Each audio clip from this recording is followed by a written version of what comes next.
श्रीभद्रकाळीकवचम्।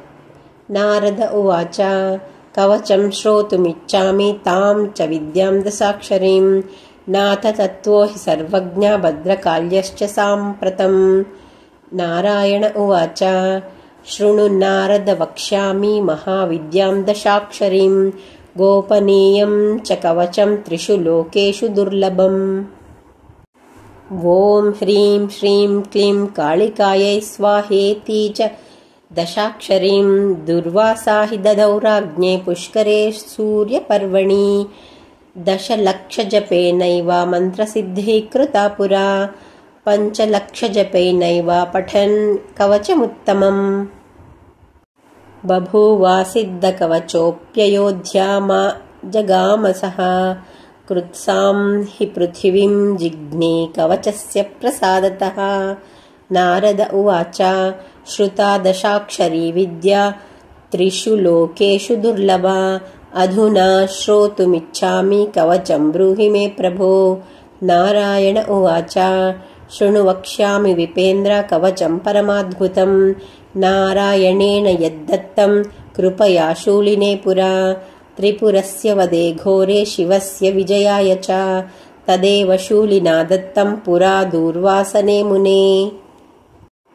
दुर्वासन च यद्दत्तं सुचन्द्रया महात्मने अतिगुह्यतरं तत्त्वं सर्वमन्त्रौघविग्रहम्।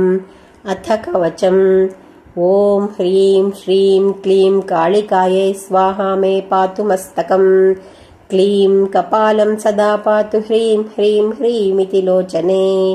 ॐ ह्रीं त्रिलोचने स्वाहा नासिकां मे सदावतु क्लीं कालिके रक्ष रक्ष स्वाहा दन्तं सदावतु।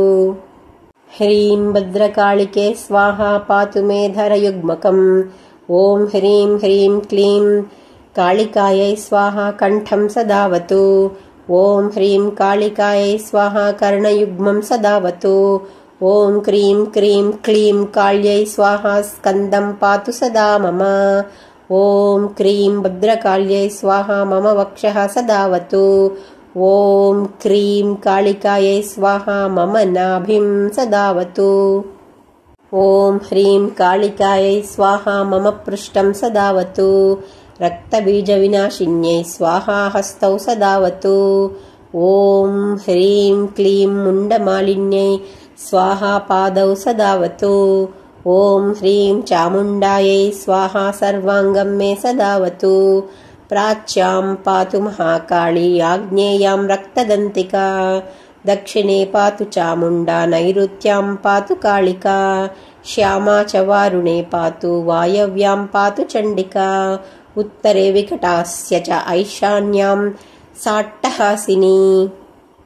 ऊर्ध्वं पातु लोलजिह्वा मायाद्या पात्वदः सदा जले स्थले चान्तरिक्षे पातु विश्वप्रसूः सदा।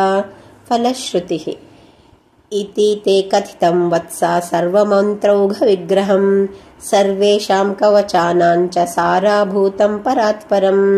सप्तद्वीपेश्वरो राजा सुचन्द्रोऽस्य प्रसादतः कवचस्य प्रसादेन मदान्ता पृथिवीपतिः। प्रचेता लोमशश्चैव यतः सिद्धो बभूवः यतो हि योगिनां श्रेष्ठः सौभरीपिप्पलायनः। यदि स्यात् सिद्धकवचः सर्वसिद्धीश्वरो भवेत् महादानानि सर्वाणि तपांसि च व्रतानि च निश्चितं कवचस्यास्य कलां नार्हन्ति षोडशीम्। इदं कवचमज्ञात्वा भजेत् कलिं जगत्प्रसूं शतलक्षप्रजप्तोऽपि न मन्त्रः सिद्धिदायकः। इति श्रीभद्रकाळीकवचम्।